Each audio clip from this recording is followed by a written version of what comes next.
Yo, hell yeah. Wyatt begins in like 5, 4, 3, 2, 1. Yo, welcome to Wyatt. And I'm your host, Wyatt O'Brien Evans. Grrr, woof, goddammit, woof, woof, woof, woof. Hi, I said hi to all my YouTubers out there. If you like what you hear, and if you like what you see, just click that subscribe button at the bottom of your screens. I said click it, click it, click it, click it. You know I loves to click it. Yeah. All right, now, my friends, it's time to get serious. This episode of Wyatt is very special. It's something different. I haven't done it before. Our special guest is Mr. Jorge L. Carrasquillo. He is an emerging author. He's exceptional in a lot of different ways. Although he's currently incarcerated, he has written and published 2 amazing books that are inspirational, they're motivational, and George is here to talk about them today as well as some other issues. I'm telling you, this episode of Wyatt is inspirational, it's compelling, it's poignant, it's powerful. So, without further ado, Wyatt welcomes an emerging author who has such a bright future ahead of him, everyone. And he is here to discuss his 2 new books. They are both powerful and poignant. And I love the titles. They're long titles, so I want to make sure I get them correct. First one is called Drugs, Love, and Dysfunction, the Encyclopedia of Hope and Redemption. I love that title. And the second one is Sincerely Logic, the Twisted Stir and the Echo of Dreams. So let's welcome Mr. Jorge Carrasquillo. How are you? Talk at me. I'm doing great. I'm just happy to be here. So I'm happy to reach out to people and to let people know what's going on, So thank you for having me. Oh, George, listen, it's my pleasure. Before we really begin, I want to give a shout out to Mr. Robert A. Carl. He is the master author. He's gifted. He's the author he is very talented. Isn't he? He's the author. Yes, he is. Yeah. He's the author of the Club series, Club 1, 2, and 3. And y'all go on Amazon and get it. His books are absolutely amazing. So, Robert, thank you for connecting us. Thank you, Robert. Robert's a great guy. He's been an excellent mentor for me. So. Oh, that's really wonderful. Yeah, okay. Great advocate, excellent mentor, beautiful person, beautiful soul. Yes, he is.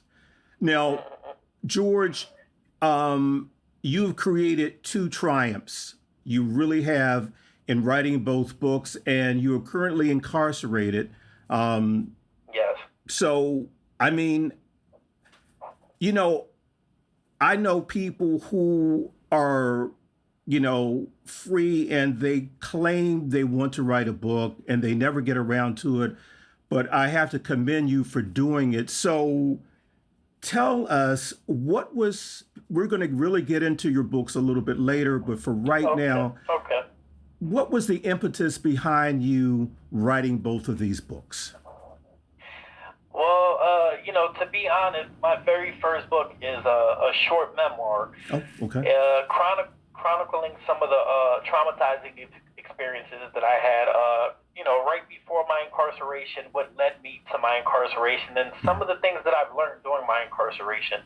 And at first, it was an exercise, and I let a couple people read them as journal entries, right. And they thought that it was phenomenal, and that kind of encouraged me to actually publish them.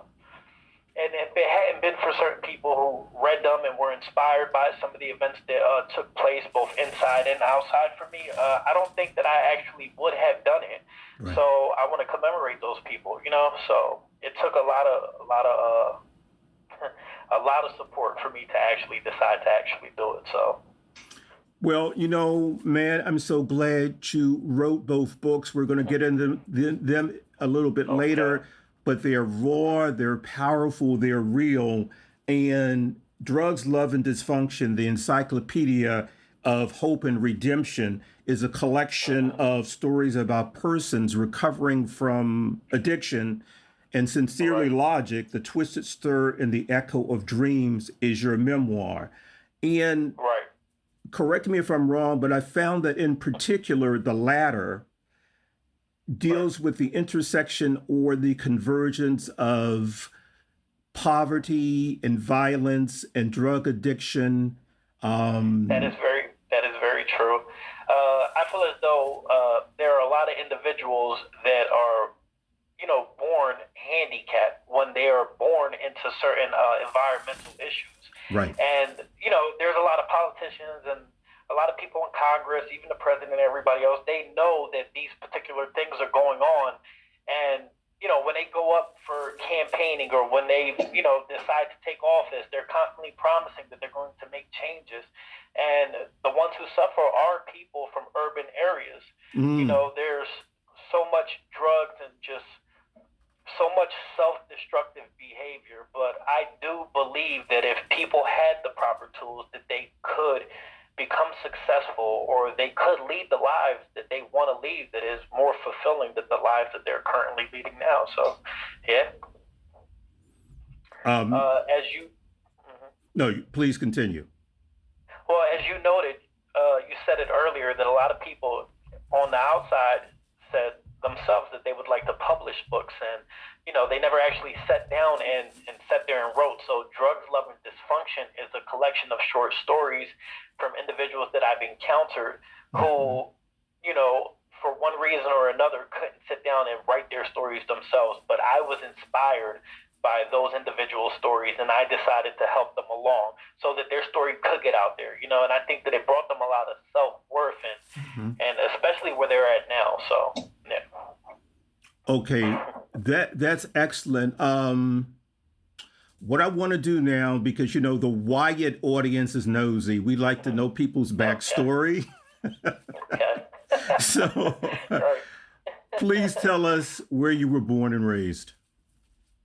I was born in Philadelphia, North Philadelphia, Episcopal Hospital, and I bounced around a lot, unfortunately. Okay. You know, still to this day, I'm not sure if it was a good thing or a bad thing, but I'm well cultured, and I like to think that I'm somewhat intelligent as a result of that. But I went from Philadelphia to New York. I lived out in Brooklyn for a couple years. I ended up living in Orlando, Florida with one of my aunts for a little while, which was challenging. Yeah. I ended up living in Puerto Rico for a little while, out east though, a more rural, destitute area. And then I made my way back as a teenager to Philadelphia. So I feel like Philadelphia is home for me. Yeah. Wow. You've lived quite a few places. Now, it's my understanding that you've had a challenging, tragic life in some respects, which is really the core, the basis of Sincerely Logic, The Twisted Stir, and the Echo of Dreams. So would you mind giving our audience a little bit of your background, since that is pretty much the core of that book? Right. Well, when I was growing up, I didn't have much family support, so I took to the streets. You know, I'm not justifying any of my behavior, but at the time, it was what it was. So at a very early age, I participated in gang activity. Right.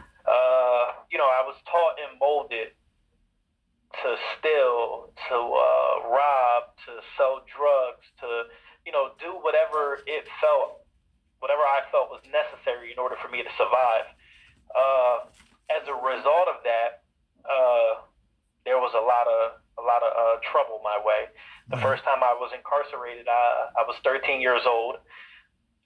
And it was all downhill from there. Once I got a taste of what it was like to be inside of an institution, I became institutionalized rather quickly.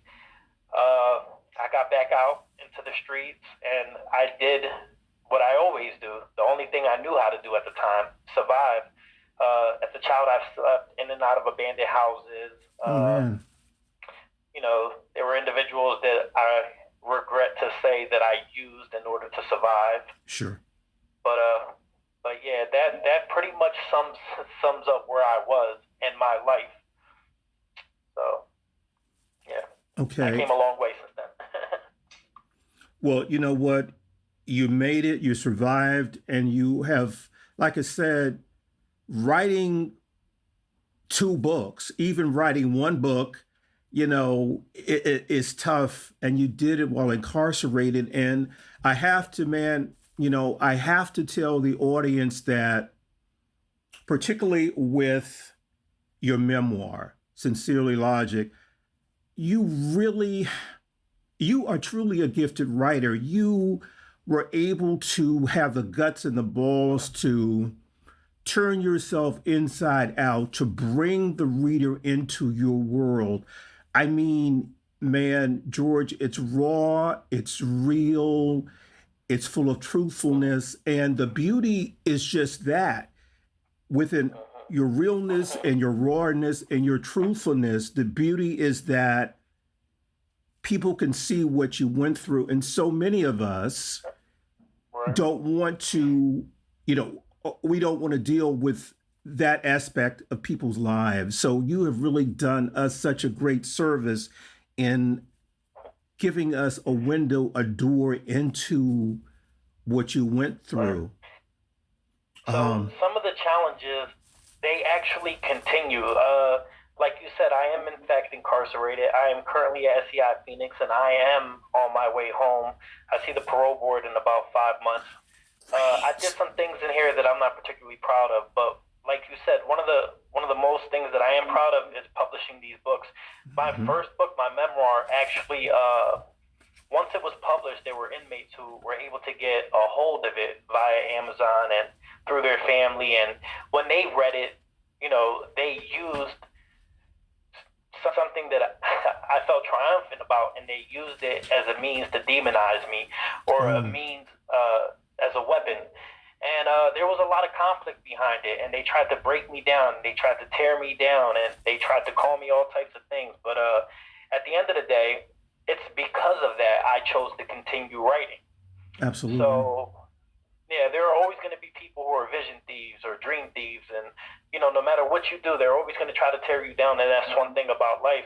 Some of us aren't equipped to deal with that, and we fall into that, and we allow it to lower our self-esteem. So, you know, I had to learn that just because these individuals see me a certain type of way, it doesn't mean that I have to define my life that way. So, yeah. Absolutely, George. You really put that well. In particular, what are some takeaways from Sincerely Logic, The Twisted Stir, and The Echo of Dreams? Give us some takeaways. Well, you know, one of the major things I talk about is, you know, gang activity, for example. The fact that I no longer participate in gang activity. I express in the book how easy it is for individuals to be consumed by that particular lifestyle, and how hard it is to actually walk away. However, I list some of the pros and the cons.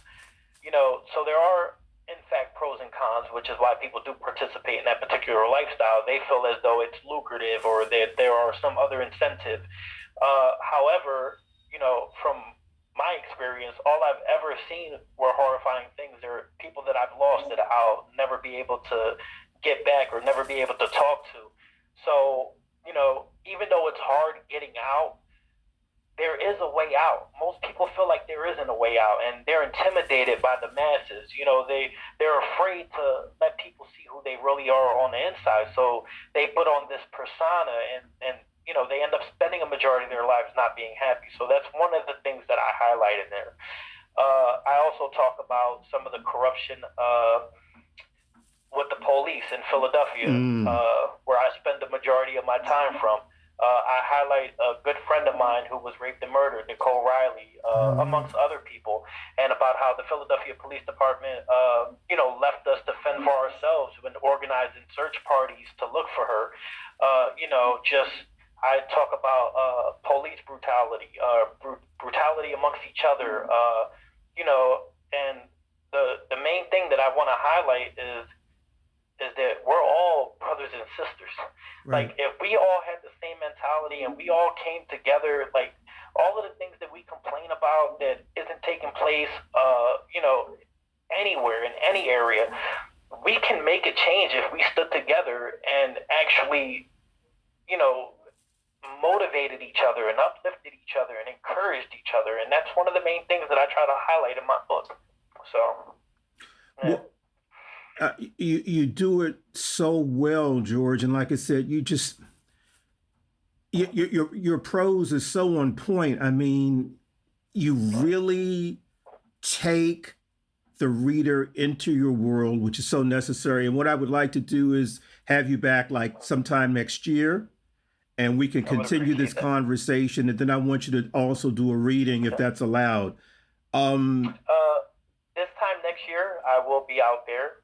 And I will be able to do a reading. Unfortunately, in my current circumstances, I can't. So they won't let me bring anything into this room.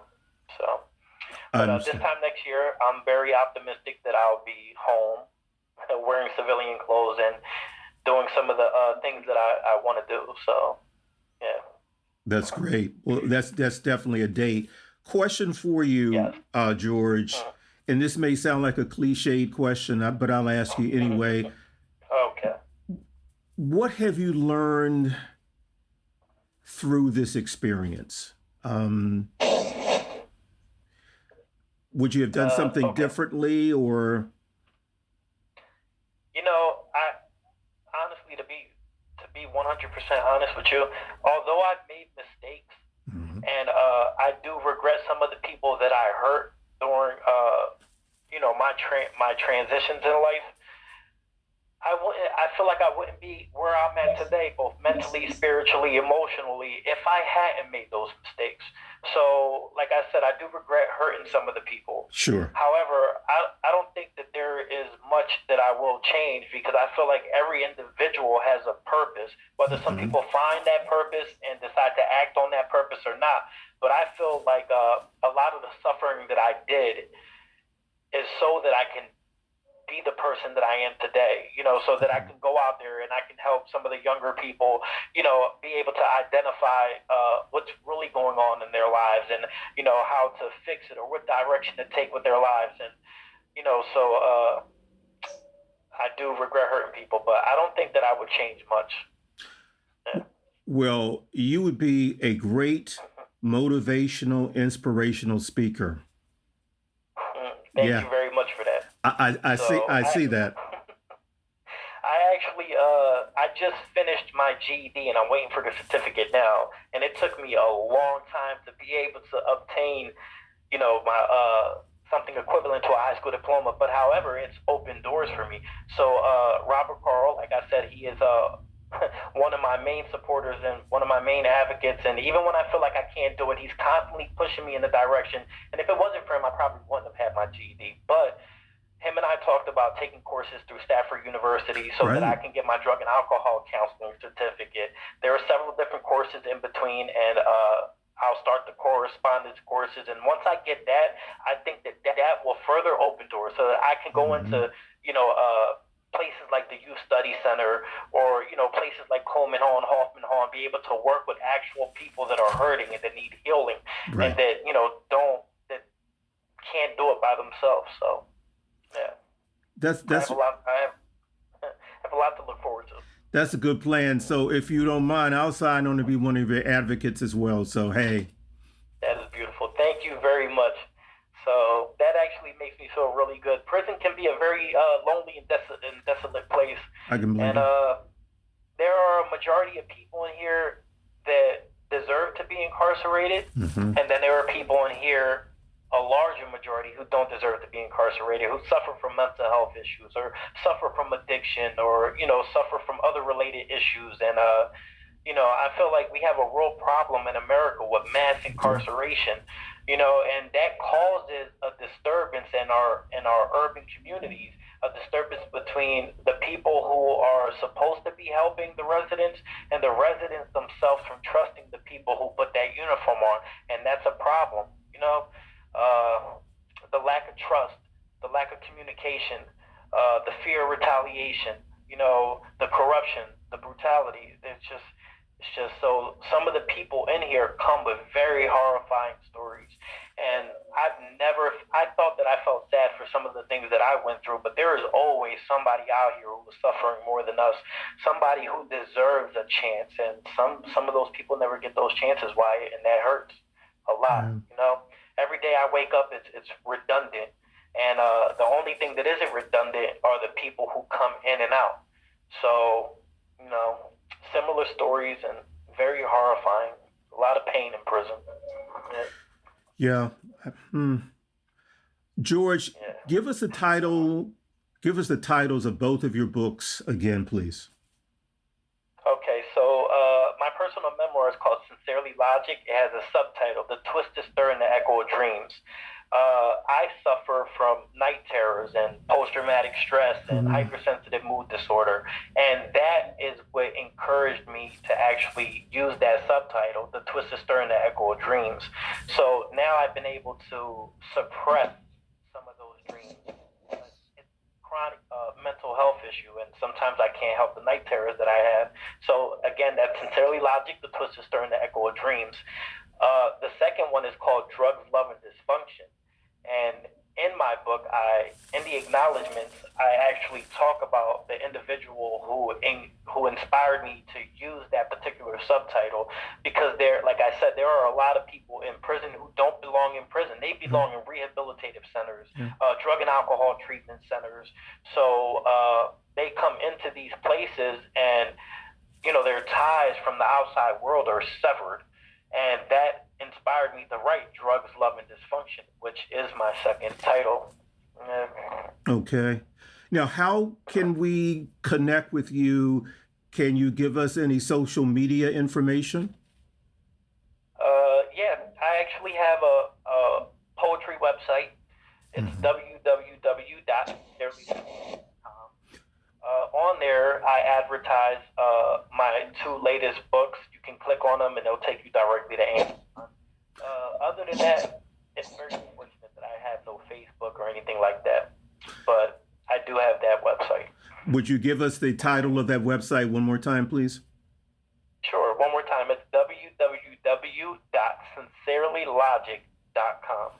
Okay. Got you. Well, George, I want to thank you so much for appearing on Wyatt. You've got an open invitation for sometime next year, and I definitely will continue to connect with you. All right. I appreciate the opportunity to be here. So you really turned my world upside down with this. Thank you very much. Listen, it was my pleasure. Yeah, so y'all, there you have it. You can find the official Wyatt podcast page at WyattEvans.com, the go-to destination for LGBTQ plus news, features, commentary, and entertainment. WyattEvans.com is visited by more than 100 countries on the regular. All I can say to that is, hey, baby. And at WyattEvans.com, you'll find my smoking hot, HAWT hot, Nothing Can Tear Us Apart series of novels. And as you just saw on the top, the newest installment is called Shattered. I said Shattered. And y'all, Shattered is full of action, danger, intrigue, sexually charged situations, passion, and all of the wonderful elements that you're used to in the Nothing Can Tear Us Apart series of novels. So get your new copy of Shattered Now, you can follow me, your host, Wyatt O'Brien Evans, all across social media, and poof, is right there for you to peruse, like TikTok and Twitter and Facebook and Instagram. And if you have any comments or whatever, you can hit me up at wyattonair@gmail.com. So until next time, y'all, woof, goddammit, woof, woof, woof, woof. I said woof.